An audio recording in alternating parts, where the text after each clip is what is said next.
Good morning. সকাল সকাল দেখো কাজ আর কাজ, কাজের আর শেষ নেই। আমার ভীষণই বিরক্তিকর লাগে এই যে চুনো মাছ বাছতে, মানে এই যে চুনো মাছ কাটতে হবে। আর খেতে কিন্তু ভালোই লাগে, কিন্তু এই যে বাছতে আমার একদমই বিরক্তিকর। এত ছোটো মাছ সময় নিয়ে কাটতে হয়, ভাজতেও হয়। সে যাই হোক, ভাজতে নাই পারি, কিন্তু এই যে কাটতে, তাই আমি কি করছি জানেন? একে তো কুঁড়ে মানুষ, এই যে শুধু পেটের পোটাটাই ফেলে দিচ্ছি।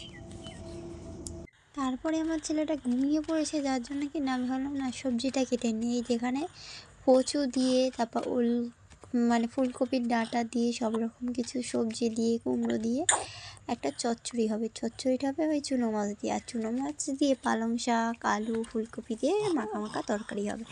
এই ছিল আমাদের আজকে রান্না। তাই ভাবলাম ছেলে ঘুমাচ্ছে, এই ফাঁকে সবজিগুলো ঝটপট করে কেটে নিই। আমি একদিকে সবজি কাটাচ্ছিলাম, আবার একদিকে ওকেও দেখছিলাম মানে ঘুমাচ্ছে, কিছু মশা মাছি বসছে কিনা ওকেও লক্ষ্য রাখছিলাম।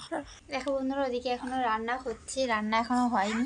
আর এদিকে আমি ছেলেকে খাওয়াতে চলে এসেছি। এখন বাজে 11:30। সকাল থেকে যেহেতু কিছুই খাইনি, কেক খায়, কেকটাও খাইনি, ওই জন্য ভাবলাম তাড়াতাড়ি একটু খাইয়ে দিই। এখন 3টেও বাজেনি, 10 মিনিট বাকি আছে। ও দিদুন চলে গেছে, ওকে না নিয়ে দিদুন চলে গেছে। বাবাই তোমাকে না নিয়ে চলে গেছে। দিদুন সোনা, তুমি কান্নাকাটি কেন করছো? একটু আগেই কাঁদছিল উঠে। সমস্ত সব কিছু সেরে এখন বেরিয়ে পড়লাম ঘোরার রওনা দিয়ে। আজকে মা তাড়াতাড়ি ঘুরে ঘরে চলে গেছে। এ তখন একটু ঘুমাচ্ছিল, তাই ঘুম থেকে উঠেছে, তাই ভাবলাম একে নিয়ে একটু ঘুরতেই বেরোনো যাক।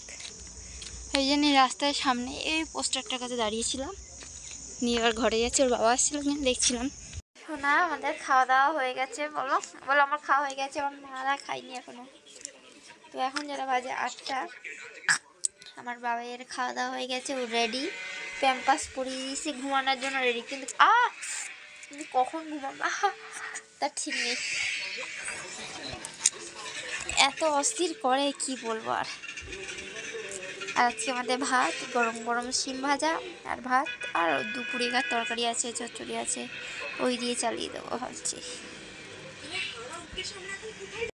আর কালকে আছে 25শে ডিসেম্বর, বড়দিন। অনেকেই পিকনিক করে আমার সেটাই মনে পড়ছে। আমরা যখন ছোটো ছিলাম, মানে ছোটো বলতে কি বিয়ের আগে যখন ছিলাম, ভীষণভাবে পিকনিক হতো 25শে ডিসেম্বরে, 1 জানুয়ারিতে। তো এখন আর সেই দিনগুলো নেই, জানো। বলে না সময় চলে যায় কিন্তু স্মৃতিগুলো থেকে যায়, সেটাই হয়েছে। এখন আর পিকনিক নয়, তবে কালকে মাসি, মিশু, মাসি, মেজামাই আসবে খাওয়া দাওয়া। 9টা বাজে, 5 মিনিট বাকি আছে। আমাদের খাওয়া দাওয়া কমপ্লিট, আর আমি বিছানা করে নিয়েছি, কারণ আমার আগে খাওয়া হয়ে গেছে, তাই আমি বিছানা করে ঢুকে পড়েছি। আর ওই যে ছেলেকে নিয়ে বাইরে দাঁড়িয়ে আছে। তো চলো, রাত 12টার পরে বড়দিন শুরু হয়ে যাবে, মানে কালকের থেকে। মানে সন্ধ্যা হতে একটু দেরি হবে, আর মানে দিন বড় রাত ছোট হয়ে যাবে, যেহেতু কালকে বড় দিন পড়ে যাচ্ছে রাত 12টার পরে। আর এরা এত বকবক করছে।